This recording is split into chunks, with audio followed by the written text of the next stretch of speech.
রাত পোহালেই আমার স্বামীর সাথে আমার জায়ের বিয়ে।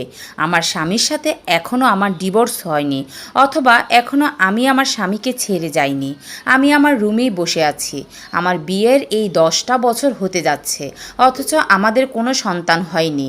আমি এই 10টা বছর ধরে নিঃসন্তান, অথচ সমস্যাটা আমার না, সমস্যাটা আমার স্বামীর।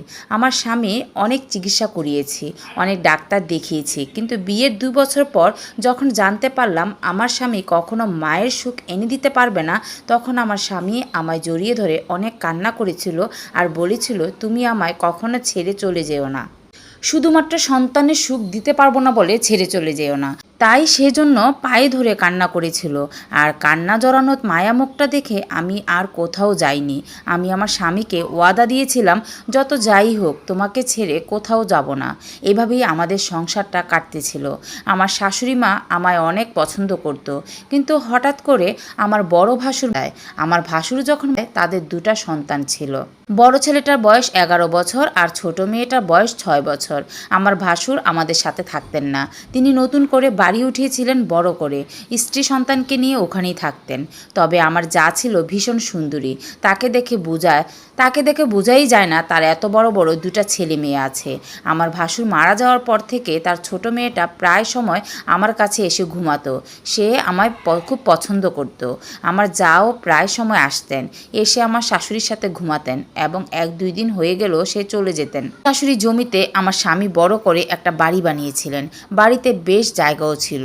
বেশ কিছুদিন হলো আমার যা তার 2 ছেলে মেয়েকে নিয়ে ভাসুরের করা বাড়িতে থাকতেন। মাঝে মাঝে আমার শাশুড়িও যেত, কিন্তু ছেলে মেয়ে দুটো খুব কান্না করতো তাদের বাবার জন্য।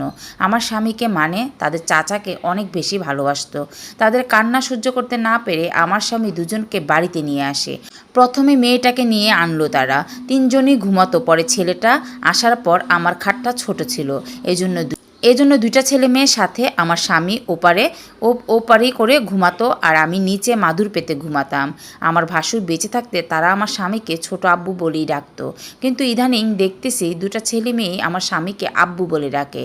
2টো ছেলে মেয়ে আমার খাটে থাকার কারণে প্রায় সময় আমি নিচে শুইতাম। ঠিক এভাবেই আমাদের 1টা বছর পার হয়ে যায়। 1টা বছর পর দেখলাম আমার শাশুড়ি আমায় এখন আর আগের মতো ভালোবাসে না। সবসময় আমার বড় জায়ের প্রশংসা করে, সাথে আমার স্বামীও ভাবি ভাবি করে। বুঝতে পারলাম তারা আমার বড় জাকে একটু বেশি প্রাধান্য দিচ্ছে। আমার বড় জাকে ভালোবাসবে এটাই স্বাভাবিক, কারণ আমার বড় জা আমার শাশুড়ির বোনের মেয়ে। তাকে আদর করে বাড়ির বউ করে, বড় ছেলের বউ করে নিয়ে এসেছিল। আর আমাদের বিয়েটা হয়েছিল পারিবারিকভাবে। আমার শাশুড়ি আমাকে তেমন একটা পছন্দ করতেন না, সবসময় পছন্দ করতেন আমার জাকে। আমার ভাসুর মারা যাবার পর 1 বছর পর সবাই মিলে ওই বাড়িতে চলে গেলেন। আমার ভাসুর যাবার পর ওখানে আমার শাশুড়ি, আমার জা ও 2 ছেলে মেয়ে সবাই মিলে একসাথে থাকতেন। আমার ইচ্ছা থাকলেও আমি যেতে পারিনি, কারণ আমি বাসায় অনেক গবাদি পশু পালতাম। তাদের খাওয়া দাওয়া, তাদের দেখাশোনা করা লাগতো। আমার ভাসুরের বাড়ি চলে যাবার পর প্রতিদিনই আমার স্বামী দেখা করতে আসতেন। এরপর সপ্তাহে 1 দিন আসতেন আর বাজার করে দিয়ে যেতেন। তবে এসব দেখলে মাঝে মাঝে আমারও অনেক কষ্ট লাগতো, কারণ আমার স্বামী আগের মতো আর আমায় সময় দেয় না, ওদের সাথেই বেশি সময় কাটায়। বলতে গেলে আমার স্বামী আমার সাথে ঝগড়া লাগতো। এমনও দিন গেছে আমার জন্য যখন বাজার করে নিয়ে আসতো, আমি যখন বলতাম আজকে রাতটা আমার সাথে থেকে যাও, তখন সে আমার গায়ে হাত তুলতো। তখন আমি আর জোর করি না, শুধু শুধু ঝামেলা বাড়বে। আর এখন তো মাস পার হলেও সে আমার সাথে দেখা করতে আসে না। হঠাৎ